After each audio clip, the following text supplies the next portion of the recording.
हाँ दीदी, हमने ये वीडियो देखा, हमें भी आप जेल में डाल दो। हम दोषी हैं कि हम वीडियो देख रहे हैं जिसमें कथित तौर पर आपकी पार्टी से जुड़ा एक व्यक्ति एक महिला को सड़क पर सरेआम पीट रहा है। पत्रकारों और नेताओं ने वह सोशल मीडिया पर शेयर किया तो आपकी पुलिस ने ट्विटर के माध्यम से नोटिस भिजवाया। आपकी पुलिस वर्ल्ड कप पर पोस्ट करने में व्यस्त रहती है और पूरा बंगाल हिंसा, हत्या, आगजनी और दंगे का पर्याय बन चुका है। कुछ दिन पहले एक निर्वस्त्र स्त्री का शव हमने देखा था। शेख शाहजहां का सौंदेश खाली भी हमने देखा है। बंगाल में हमने वह सब देखा है, एक ही जगह देखा है जो अलग अलग फिल्मों में नृशंसता दर्शाने हेतु दिखाए जाते हैं। पाथेर, पंचाली की गरीबी से ममता और रॉकतिम बंगाल तक सब कुछ बदल चुका है। कमाल यह है कि आपको सोशल मीडिया का मीम दिख जाता है लेकिन शवों के ढेर और निर्वस्त्र महिलाएं नहीं दिखती। आपके विधायक ने बंगाल के भीतर एक मुस्लिम राष्ट्र की घोषणा कर दिया है। यह वही विधायक है जिसने स्पष्ट शब्दों में कहा है कि केंद्रीय बलों के जाने के बाद टीएमसी फोर्स तो वहां रहेगा ही। एक नेता ने मतदाताओं की चमड़ी उतारने की बात सार्वजनिक रूप से की है। आपके कार्यकाल में वर्धमान, धूलागंज, कालियाचक, इल्लम बाजार, हाजीनगर, जलांगी, मिदनापुर, पुरुलिया, रानीगंज, मुर्शिदाबाद, आसनसोल आदि जगहों पर दंगे हुए हैं। ऐसा क्या है आपकी पार्टी में कि आपके विधायक गुंडों की भाषा बोलते हैं और गुंडों की हनक विधायकों जैसी होती है? लोग कुत्ते पालते हैं, बंगाल के गुंडों ने विधायक पाल रखे हैं। चुनाव के बाद से विपक्षी पार्टी के कार्यकर्ताओं की हत्या हो रही है और वो भाजपा कार्यालय में छुप रहे हैं। यह 2021 की मई में भी हुआ था और 2024 के जून में भी। महुआ, मोइत्रा और सगारिका घोष जैसी महिलाओं को घर बैठे मणिपुर दिख जाता है लेकिन जलता, कटता, मरता बंगाल नहीं दिखता है। यह सब वहां हो रहा है जहां एक महिला मुख्यमंत्री है। आगे बढ़ने से पहले आप सबों से अनुरोध करना चाहूंगा कि आप लाइक करें, शेयर करें, चैनल को सब्सक्राइब करें, नोटिफिकेशन आइकॉन अवश्य ही दबाएं। आइए आरंभ करते हैं। नमस्कार दोस्तों, आप सबने बंगाल के बारे में तो सुना ही होगा।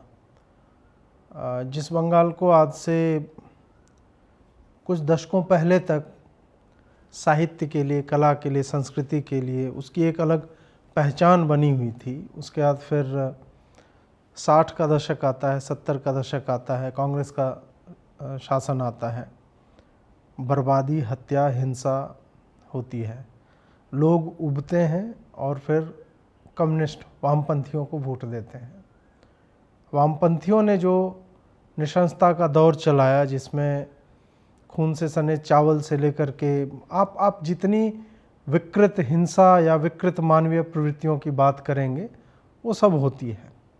उससे लोग जब उबे तो उन्हें एक महिला मुख्यमंत्री में, तृणमूल कांग्रेस में, ममता बनर्जी में आशा दिखी कि ये महिला है, ये हमारा ध्यान रखेगी।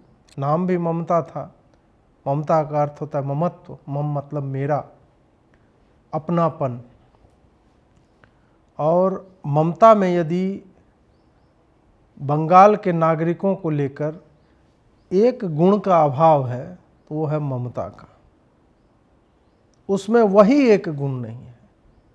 और वो आज के समय में जो तमाम लोग तानाशाही और ये सब जो बोलते रहते हैं, उसके तानाशाही शब्द की या तानाशाही जो तरीका होता है उसके जितने भी बेंचमार्क्स हैं, जितने भी मानदंड होते हैं, जिन जिन विशेषणों से आप तानाशाही को एसोसिएट कर सकते हैं, ममता बनर्जी एक एक बॉक्स को टिक करती है और वो इस पर रिलेंट नहीं करती है। ऐसा नहीं है कि एक दो बार इधर उधर कर दिया तो उसको जो है बोल देंगे हम, नहीं। तानाशाही में इंस्टीट्यूशंस कॉम्प्रोमाइज्ड हैं, ममता ने किया है। अपने पुलिस के जो उनके सबसे ऊंचे अधिकारी थे उसको जब केंद्र सरकार ने तलब किया तो उसको फिर पार्टी का सदस्य बना लिया गया, त्यागपत्र दिलवा करके। कोर्ट बार बार, हाई कोर्ट बोलती रही तमाम तरह की बातें, अनदेखी की गई। राज्यपाल ने, चाहे जगदीश धनखड़ हों या अभी जो राज्यपाल हैं, लगातार कुछ न कुछ बोलते रहे और कुछ न कुछ नहीं बोला उन्होंने। स्पेसिफिक्स में बात की है, स्पष्ट रूप से बात की है कि ये जो हो रहा है ये नहीं होना चाहिए, उसकी पूरी तरह से अनदेखी की गई। पुलिस, आप लगातार देख ही रहे होंगे कि पुलिस किस तरह से तृणमूल कांग्रेस के काडर की तरह कार्य कर रही है। और पुलिस को मूलतः इसके लिए दोष हम नहीं दे सकते क्योंकि पुलिस सदैव ही सत्ता पक्ष जैसे नचाना चाहता है वैसे नाचती है। वो विवश होते हैं, अंततः वो मानव हैं और उन्हें भी अपनी जीवन रक्षा और उन्हें अपने नौकरी की भी चिंता होती है, वो करते हैं। पुलिसिंग सिस्टम हमने देखा है। पॉलिटिकल किलिंग्स में तो बंगाल आज से नहीं, वही 60 के दशक से, 50 के दशक से पॉलिटिकल किलिंग्स का हब एक तरह से बना हुआ है। और ममता बनर्जी के टाइम में विशेषतः 2018 के पंचायत चुनाव के बाद से, चाहे पंचायत चुनाव हो, 2021 का चुनाव हो, 2023 में पुनः पंचायत चुनाव हो, 2024 का ये वाला चुनाव हो, 2019 का जनरल इलेक्शन हो, हर चुनाव के पश्चात भयावह हिंसा की घटनाएं, मतलब नॉर्मल नहीं किसी का सर फोड़ दिया जो इधर उधर आपको दिखता है, नहीं, तुम भाजपा से हो, गला काट दो इसको तार जो होता है ना, बार्ब्ड वायर, उसमें बांध करके कहीं लटका दो। हम तो वो सारी फोटो आपको नहीं दिखाएंगे, समाचार कुछ मिलेंगे तो मैं दिखा पाऊंगा आपको। ये घटनाएं, किसी की जली हुई लाश जो है वो तैर रही है, और मैं चूँकि डू पॉलिटिक्स में था तो मैंने उस पर पूरी डॉक्यूमेंट्री और लोगों से चर्चा की थी, बात की थी कि वहाँ पे क्या चल रहा था। उसी में एक संभवतः चंदन नाम का व्यक्ति था, उसकी गर्दन काट करके गर्दन टोकरी में रख के ट्रेन पे रख दी गई, धड़ कहीं मिला और गर्दन जो है कहीं और रिकवर हो रही है। बम बनाना कुटीर उद्योग की तरह दिखा है। मालदा में क्या हो रहा है, अभी आपने इंट्रो में जो मैंने वस्तुतः एक रील बनाया था तो उसका इंट्रो हमने डाला है, उसमें 10 जगहों के मैंने नाम लिए हैं। 10 जगह 2018-19 के समय जो दंगे हुए थे उनका नाम है, और आज भी उन जगहों पे इसी तरह की हिंसा की घटनाएं होती रहती हैं। तो इसीलिए मैं जो बोल रहा हूं कि जब हम बंगाल की बात करते हैं तो हम वैसे विकृत समय में, उस कालखंड में पहुंच चुके हैं कि मुझे कोई स्पेसिफिक घटना बताने की आवश्यकता नहीं है कि यार बंगाल में ये जो सड़क पे जो है तृणमूल से संबद्ध किसी व्यक्ति ने कथित तौर पे जो है महिला को पीटा है बुरी तरह से और लोग देख रहे थे। ये तो कुछ भी नहीं है जो बंगाल में हो रहा है, इसलिए हम स्पेसिफिक घटनाओं पे तो बात ही नहीं कर रहे हैं। हम बात कर रहे हैं कि बंगाल को हो क्या गया है, जहां हम सत्यजीत रे, रविन्द्रनाथ टैगोर और मतलब वंदे मातरम लिखने वाले और ऐसे शरद चंद्र और तमाम तरह के बुद्धिजीवियों के दौर से जो बंगाल निकला है, जो बंगाल आत्माभिमान में, अपने गौरव में यह कहता था कि पूरे भारत का लिटरेचर एक तरफ रख लो, हम बंगाल का, हमारा अपना साहित्य एक तरफ है। आज उस बंगाल के बारे में जब हम चर्चा करते हैं तो हमें केवल और केवल पॉलिटिकल किलिंग्स, रायट्स, कार्डर बेस्ड जो कपरफोरी होती है, हत्या, बमबाजी, दंगे, आगजनी, प्रोटेस्ट, हिंदुओं के हर एक फेस्टिवल को टारगेट करना, यही सब हमें देखने को सुनने को मिलता है। तो हम स्पेसिफिक घटनाओं पे बात कर ही नहीं रहे। सत्ता के लिए नियमों को ताक पे रख दिया गया। जो नेता हैं इनके, जो विधायक हैं, हमने अलग अलग समयों पे उनके वीडियो देखे। बोलता है कि खाल खींच लूंगा, हड्डियां तोड़ दूंगा, पंचायत भी हमारा है, जिला भी हमारा है, विधायक भी हमारे हैं, सांसद भी हमारा है, तुम जाओगे कहां दूसरे को वोट दे करके। इस तरह के वीडियो आए और दुर्भाग्य देखिए इस पर कोई कुछ नहीं बोल रहा है। किसी ने न तब कुछ बोला न अब कुछ बोल रहा है। हाल ही में ये जो घटना हुई है उसमें एक विधायक ने बोल दिया कि भाई मुस्लिम राष्ट्र के अपने नियम कानून। मुस्लिम राष्ट्र, मुस्लिम राष्ट्र, आप सोचिए एक बार को, बंगाल के भीतर मुस्लिम राष्ट्र का कानून, उसको लज्जा नहीं आई, 1% भी नहीं आई होगी, क्योंकि लज्जा नामक शब्द मुझे नहीं लगता इनके शब्दकोश में है कहीं पे। खुल्लम खुल्ला बोल रहा है कि सेंट्रल फोर्सेज जब चली जाएंगी तो तृणमूल फोर्सेज यहां पे होंगे। और वो क्या है तृणमूल फोर्स? गुंडों का। बोल क्या रहे हो? तृणमूल फोर्स क्या किसी की सुरक्षा के लिए है? हमने ऐसे लोगों से बात की, हमने जिस बूथ में सीसीटीवी लगा हुआ है वहां तक, उस तक बूथ को मैनिपुलेट करने की कोशिश की गई। जो विपक्ष के कैंडिडेट होते हैं उसके नाम के ऊपर टेप लगा हुआ है। कथित तौर पे ये कहा जाता है कि तृणमूल के गुंडे बूथ में उपस्थित होते हैं और वो बोलते हैं कि तुम इसी पे दबाओ। चाहे पंचायत चुनाव हो, विधानसभा चुनाव हो, लोकसभा चुनाव का मुझे पता नहीं। उसमें भी लोकसभा चुनाव में अभी हाल ही में समाचार आया था ना कि सीआरपीएफ के और सीएसएफ के ये लोग जो जवान उनको डंडा उंडा मार के भगा रहे थे। इस तरह के समाचार आए थे कि नहीं? 2018 के पंचायत चुनाव से लेकर आज तक एक भी चुनाव ऐसा नहीं हुआ है जिसके आफ्टरमैथ में हिंसा नहीं हुई हो, आगजनी नहीं हुई हो। हमसे जुड़े हुए एक अमित माली करके रिपोर्टर हैं, हालांकि उनको भी उन पे ऊपर एक एफआईआर हुई है जो मैं यहाँ पे लगा रहा हूँ। लंबे समय से वो बंगाल में जो भी घटित होता है, विशेषतः हिंदुओं के ऊपर जो अन्याय होता है उसको डॉक्यूमेंट करते हैं, और बार बार एक दो बार तो उठा भी लिया गया इनको। तो वो बताते हैं कि नॉर्मल जिसका कच्चा घर है वो तो तोड़ ही देंगे, किसी ने सीमेंट का ईंट जोड़ करके बना दिया तो उसके लिए वो भाड़े पे बुलडोजर लाते हैं और उसके बाद उसको तोड़ते हैं। इस तरह से पॉलिटिकल अपोनेंट्स को चुनाव के बाद साइलेंट किया जाता है। न ममता को कोई फर्क पड़ता है, ममता को केवल इससे अंतर पड़ता है कि वो सत्ता में बनी रहे, उसको जो है सीट्स आते रहे, बस इससे इतर कोई उसको मतलब नहीं है। सुप्रीम कोर्ट जो दिल्ली में बैठ करके मणिपुर तक दूरबीन लगा करके देख लेता है, वही टेलीस्कोप वो थोड़ा सा डिग्री मोड़ करके बंगाल तक नहीं पहुंचा है। तब जजों को कोई उल्टा सीधा बोलता है तो फिर वो कहते हैं कि नहीं, अजीत भारती पे कंटेम्प्ट चलाओ, ये चलाने की अनुमति होनी चाहिए। हम क्यों नहीं पूछें कलकत्ता हाई कोर्ट ने किस किस तरह की बात कही है ममता बनर्जी के रेजिम के लिए, चाहे घोटाले हो या चाहे हिंसा हो। सुप्रीम कोर्ट को क्यों कुछ नहीं दिखता? सुप्रीम कोर्ट क्यों सेंटर को नोटिस क्यों नहीं दे रहे सुप्रीम कोर्ट कि तुम्हारा तो इस पे बनता है ना? नागरिक वो भारत के हैं, बंगाल के नहीं हैं, भारत के नागरिक हैं और संविधान में इस तरह के प्रावधान हैं कि आपको आंतरिक सुरक्षा यदि डिस्टर्ब हो रही है और नागरिकों के का जीवन यदि संकट में है तो केंद्र सरकार का यह उत्तरदायित्व है कि वो उनकी रक्षा करे। लेकिन वही है, ठीक है, सब चंगासी करके अपना काम चल रहा है तो चल रहा है।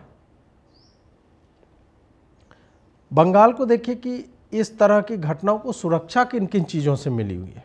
मीडिया से सुरक्षा मिली हुई है, बंगालियों को नहीं, बंगाल की सत्ता को। मीडिया में कभी आपने डिस्कशंस देखे हैं? संदेश खाली पे तब डिस्कशन हुए जब स्मृति ईरानी ने प्रेस कॉन्फ्रेंस की, मैंने वीडियो बनाया, मेरे के बाद और लोगों ने वीडियो बनाया, फिर जाकर के आज तक वहाँ पे पहुँचना चाहता है, उसके बाद रिपब्लिक बांग्ला है और ये लोग जो वहाँ पे पहुँचते हैं और तब जाकर के एक मूवमेंट बनता है और इस पे चर्चा होती है और महिलाओं की बात होती है। और वो भी चूँकि वो बांग्ला में है तो संदेश खाली भी इनके प्राइम टाइम डिबेट का हिस्सा लंबे समय तक बना नहीं रह पाया। लेकिन मणिपुर आज भी, चाहे संसद हो या फिर डिबेट हो टीवी का, उसमें अभी भी वो शब्द आ जाते हैं। मीडिया ने पूरा एक शेल क्रिएट किया हुआ है कि नहीं भाई, हमें इस पे चर्चा करनी ही नहीं है, हमें इसी तरह से बचाव करते रहना है। मीडिया पे दूसरे तरह के थ्रेट्स भी हैं बंगाल में। आप देखिए ना, कल परसों इस तरह की घटना हुई और कल का या आज का टेलीग्राफ आप देखिए, उसका है ई पेपर उपलब्ध। वो बेचारा, कुछ टेलीग्राफ वाले तो पता नहीं कौन सा धतूरा मतलब वो चाट के बैठे हुए हैं, उनको अलग आनंद आता रहता है। ये मोदी का नाम लेकर के और किसी तरह का मैथुन वैथुन करते हैं ये आपस में, और उसके बाद फिर जो बैठते हैं उसके बाद जो भी इनके अंगूठों से विष्ठा निकलती है वो टाइप करके वो हेडलाइन बन के और ये सब आ जाता है। उस घटना की चर्चा ही नहीं है। और बाकी खैर टेलीग्राफ तो बेचारा, टेलीग्राफ क्या है ना, टेलीग्राफ की स्थिति वो हो गई है कि ग्राफिक डिजाइनर हमारे बड़े बढ़िया है, इस टाइप का पत्रकारिता वो लोग कर नहीं रहे बेचारे। वो खाली कि हेडलाइन देखो हमने गजब का एंटी नेशनल लिख दिया हमने, अरे भाई गजब का, मतलब खुद जो है आप चरम सुख आंतरिक कमरों में बैठ करके चरम सुख ले रहे हैं, अरे गजब लिख दिया। 13-14 लोग कुल मिलाकर के पढ़ते होंगे और उस पर ये और उनका नाम मैं केवल इसलिए ले रहा हूं कि उनके हेडलाइंस को बड़े वामपंथी जो बेचारे शेयर करते रहते हैं। बाकी भी आप देख लें तो उनको सरकार की तरफ से अकथ्य धमकियां दी जाती है कि तुम अगर कुछ करोगे तो फिर, और मीडिया वालों पे हमले भी हुए हैं। अब मैं इस पे थोड़ा सा बोलने में सकुचा इसलिए रहा हूं कि मैं बोलूंगा और फिर एक एफआईआर हो जाएगी, बिना बात के एफआईआर हो जाएगी। पत्रकारों को और संस्थानों को बुरी तरह से प्रताड़ित किया जाता रहा है इस रजीम में। लोग खुल कर के नहीं बोल पाते हैं। तो जो मैं तानाशाही के लक्षण बता रहा था ना, उसमें एक पिलर मीडिया का भी है। आप देखिए, कभी सुना है रवीश कुमार को लेख लिखते हुए? आज तक उसने एक लेख नहीं लिखा, एक नहीं। 2018 के बाद से मैं बता रहा हूं आपको, बहुत बार उसको फोर्स किया गया। जब लगातार 10-12 जगहों पे दंगे हो गए थे, तब उसने लेख लिखा था बंगाल के ऊपर, पोस्ट लिखा था फेसबुक पे छोटा सा। उसमें ममता बनर्जी का नाम लिखने से पहले उसके जो है पिछवाड़े से लहसुन जो है रिसने लगा था। बाकी अब उसी के जो लुटकुन झुनझुन होते हैं, उन सब ने भी कभी नहीं लिखा। ये है मीडिया ने कैसे संरक्षण एक तरह से, चाहे डर के मारे दिया हो या फिर उसको ममता बनर्जी की छवि को बचाने के लिए, या जो भी है कि भाई हम इग्नोर करेंगे, हमें तो पता ही नहीं है कि क्या चल रहा है, वो वाला भाव। विरोधी, आप देख, कांग्रेस बात नहीं कर रही। अधीर रंजन चौधरी अकेला व्यक्ति है जो लगातार पूरे चुनाव के दौरान लगा रहा। आज भी वो बात कर रहा है अपनी सीट गंवा करके यूसुफ पठान को, लेकिन कांग्रेस जो है नहीं बोल रही इन्हें। इंडिया अलायंस का कोई पार्टी जो है वो भी नहीं, तो उनका भी संरक्षण इनको मिला हुआ है। सोशल मीडिया पे आप लिखेंगे, शाहजाद पूनावाला को देखिए, ऋषि बागरी को आया, ये रश्मि सावंत थे उनको आया, और भी मतलब रैंडम इंडिविजुअल्स, जिस व्यक्ति ने वो फोटो या वीडियो शेयर किया है सबको भेजा जा रहा है। ट्विटर को नोटिस आ रहा है कि इसको हटवाओ वहाँ से। कहीं एफआईआर हो रहे हैं, कहीं पे ट्विटर के माध्यम से नोटिस दिया जा रहा है। और ये नोटिस वही होता है कि एक बार आपको नोटिस आ गया तो आप मान लीजिए कि आप नज़र में हैं और कल को कलकत्ता पुलिस आ सकती है। स्काई इज़ द लिमिट के पोस्ट हो रहे हैं कलकत्ता पुलिस के द्वारा। इनको जब गालियाँ पड़ती है तो ये हाइड कर लेते हैं रिप्लाई, और जो काम करना चाहिए वो नहीं करेंगे ना। काम हमें करना ही नहीं। पुलिस जो है तो वही है कि पुलिस वाले भी बेचारे वही क्या करेंगे, नौकरी है, जान है, सब कुछ है। फिर बहुत सारे लोग ये प्रश्न पूछने लगते हैं कि बंगाल के लोग ही तो सह रहे हैं। और कल ही एक्चुअली मैंने वीडियो में बोला, एक मित्र ने प्रश्न किया था, उसमें मैंने यही बोला कि यार हम जो है पत्रकार हैं, हमारे वश में जो है कहना, हम तो वो कर ही रहे हैं। हम लगातार इस पे बोल रहे हैं, लिख रहे हैं। इसमें हम पार्टी नहीं है। पार्टी बंगाली लोग हैं जिनके ऊपर ये हिंसा हो रही है, और पार्टी भाजपा है जिसे उसका बचाव करना है, क्योंकि उनके लोग मारे जा रहे हैं, उनके पार्टी का काडर मारा जा रहा है, कार्यकर्ता मारे जा रहे हैं। तो ये दोनों पक्ष हैं जो बंगाल पुलिस या बंगाल सरकार के विरोध में प्रदर्शन कर सकते हैं या कोर्ट के माध्यम से जा सकते हैं। तो ये लोग तो कुछ नहीं कर रहे हैं। करना जो है, इन आंदोलन करना है तो बंगाली लोग करेंगे, और पुलिस केसेस फाइल करना है या दूसरे तरह से करना है तो वो भाजपा वाले करेंगे। तो जिनका भी जो इंटरेस्ट बनता है वो उस तरह से हैंडल करेंगे। अब क्या होता है कि अभिजीत मजूमदार ने, उन्होंने बड़ा अच्छा एक ट्वीट लिखा है। उन्होंने स्पष्ट रूप से लिखा है कि आप, बहुत ईजी है बंगालियों को इसके लिए ब्लेम करना कि वो कुछ कर क्यों नहीं रहे हैं, लेकिन आप यह सोचिए कि ईवीएम के बक्से पैक होके वहाँ से निकलते हैं और उसके बाद वहाँ पे हिंसा का नग्न नृत्य जो है आरंभ हो जाता है। जब आप जानते हैं कि आपकी सुरक्षा के लिए कोई भी नहीं आएगा, तो आपके पास क्या विकल्प बचता है? आपके पास विकल्प यही है कि परिस्थिति को समझो, सर झुकाओ और टीएमसी को वोट दो। और वही एक आम बंगाली कर रहा है। लेकिन ऐसा नहीं है कि बंगालियों ने इससे पहले रिजीम चेंजेस नहीं किए। इससे पहले जो तख्त यहाँ सत्तानशी था, उसको भी अपने खुदा होने पे इतना ही यकीन था। तो बंगालियों ने कांग्रेसियों को बताया है बंगालियों ने वामपंथियों को बताया है और यही बंगाली ममता बनर्जी को भी बताएंगे। ऐसा नहीं है कि वो एक अवधारणा चली हुई है कि वो अशक्त होते हैं, दुर्बल होते हैं, वो लड़ नहीं सकते हैं। सुभाष चंद्र बोस भी बंगाली ही थे और खुदीराम बोस जो 16 वर्ष की आयु में फांसी पे झूल गया वो भी बंगाली ही था। जब व्यक्ति असहाय हो जाता है, जब परिस्थितियां उसके हिसाब से नहीं चलती हैं, जब आप उसको ढकेलते ढकेलते ढकेलते ढकेलते उसकी सांसें जब उखड़ने लगती हैं, तब वह प्रतिकार करने को विवश हो जाता है। संभवतः ममता बनर्जी बंगाल के लोगों को उसी स्थिति में 90% तक वो ढकेलने का कार्य हो चुका है। आने वाले समय में हम देख लेंगे। संदेश खाली वाला भी जो एरिया है वो 3 बार वहाँ पे हिंदू रिसर्जेंस हुआ। ऐसे ऐसे गुंडे जो है वो आए हैं और उनको खदेड़ खदेड़ के वहाँ के लोगों ने भगाया है।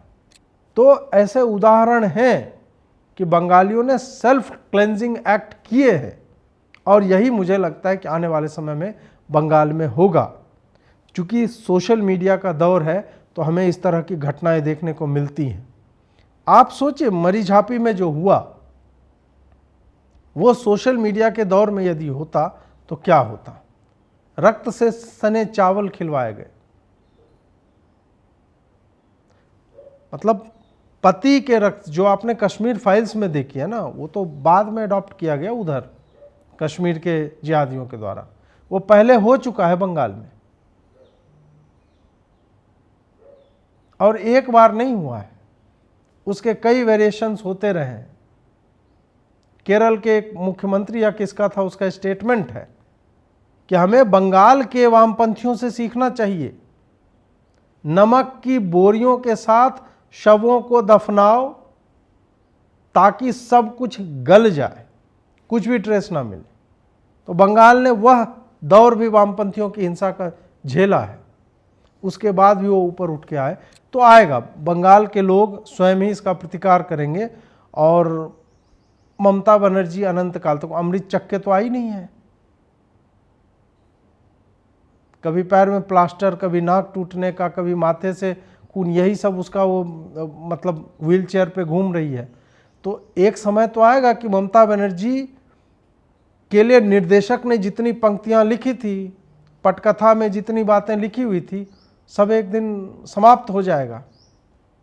उसके बाद ममता क्या करेगी?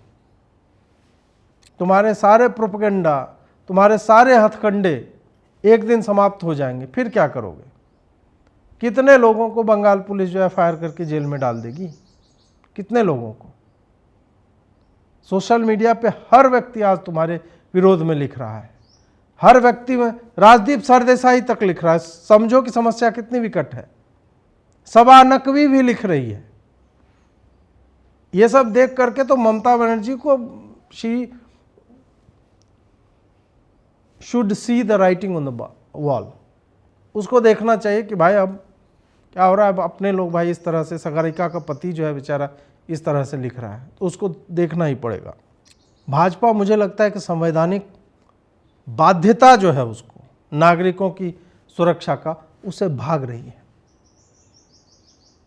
एक बात के लिए मैं अमित मालवीय का धन्यवाद करना चाहूँगा कि लगातार, चाहे अमित मालवीय हो, शुभेंदु अधिकारी हो, पूरे चुनाव के दौरान हर दिन जहाँ जहाँ कुछ भी घटना हुई बंगाल में उसको डॉक्यूमेंट किया है उन लोगों ने, लगातार लिखा है।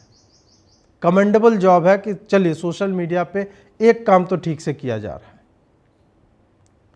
लेकिन आप यदि अपने कार्यालय में 4000 लोगों के होने की बात करते हो कि डर के मारे छुपे हुए हैं, तो संभवतः 4 लाख लोग या 4 करोड़ लोग जो आपने छोड़े हुए भी हैं। उनके पास रहने को कुछ नहीं, उनके पास जाने को कहीं नहीं। इस बात को मुझे लगता है कि भाजपा वालों को समझना चाहिए। ये आपके लोग हैं। महुआ को, सागरिका घोष को, ये सब को बंगाल, मतलब यहाँ से बैठे बैठे मणिपुर दिख जाता है। आज भी वो इस पे बोलते हैं। उनको एक महिला की सरेआम हत्या, नग्न किया हुआ उसका शव जो है नहीं दिखता, उसको जिस तरह से पीटा जा रहा है वो नहीं दिखता। बलात्कार के संस्थानीकरण होते हुए उसको नहीं दिखता, दसियों संदेश खाली बनते हुए जो है उसको नहीं दिख रहे हैं। ये सारा मुझे लगता है कि बॉयल होगा, ब्रिम होगा और एक दिन फटेगा। लेकिन उससे पहले भाजपा को जो करना चाहिए, भाजपा वो नहीं कर रही। भाजपा एक पार्टी को, उसका काम केवल डॉक्यूमेंट करना नहीं है। पार्टी का कार्य है आपका जो कार्य है या आपका जो मतदाता है उसके जीवन को सुरक्षित रखना। वो रखने में भाजपा पूरी तरह से असफल रही है। आप केवल उनके नाम गिनाकर, उसकी संख्या गिनाकर, गणतंत्र दिवस में उनके परिजनों को बुला करके आप उसका केवल पॉलिटिकल एडवांटेज नहीं ले सकते हैं। सुरक्षा का दायित्व तो आपका है। यही मैं कह रहा हूं, या किसी से चर्चा हो रही थी तो उन्होंने कहा था कि क्या ऐसी परिस्थिति में देश के गृह मंत्री को 1-2 महीना अपना पूरा ऑफिस बना करके बंगाल में शिफ्ट नहीं हो जाना चाहिए? है इस तरह के प्रावधान है, एक बार वो शिफ्ट हो जाए सेंट्रल फोर्सेस के साथ। क्यों नहीं कर सकते ऐसा? सारी बात घूम फिर करके मैसेजिंग पे आती है। संदेश आप क्या देना चाहते हो, किस तरह से देना चाहते हो। आप स्वयं एक असहाय पक्ष बनकर के रोते गाते नहीं रह सकते, जबकि आपके पार्टी के लोग सत्ता में, केंद्र में बैठे हुए हैं, जिनके पास संसाधन हैं संवैधानिक रूप से लोगों के जीवन को सुरक्षित संरक्षित करने के लिए, और आप उसको कर नहीं पा रहे। खैर, अंत में यही कहना चाहूँगा कि बंगाल के लोगों के हाथ में ही उनका जीवन है, वो स्वयं ही इसे सुरक्षित कर सकते हैं। इसमें आप यह मानकर चलिए, कोई पार्टी, कोई सत्ता आपकी सहायता को नहीं आएगी। कोई सत्ता आएगी भी तो हो सकता है वो सत्ता में आकर के उसी तरह का उच्छृंखल हो जाएगी जो हमने पीछे भी पहले भी देखा है। तो आप पार्टियों की बात मत जोहिए, आपको स्वयं उठना पड़ेगा, आपको स्वयं ही प्रतिकार करना पड़ेगा यदि आप अपने बच्चों का, अपने परिजनों का भविष्य बंगाल में देखना चाहते हैं। दोस्तों, आपको यह वीडियो कैसा लगा हमें कमेंट के माध्यम से अवश्य बताएं। लाइक करें, शेयर करें, सब्सक्राइब करें, लोगों से करवाएं, और जितने अधिकाधिक लोगों तक ले जा सकते हैं इस वीडियो को ले जाएं। हमारा सहयोग करना चाहते हैं तो इन नंबरों के माध्यम से, इस QR कोड के माध्यम से कर सकते हैं। जुड़ने के लिए बहुत बहुत आभार। नमस्कार।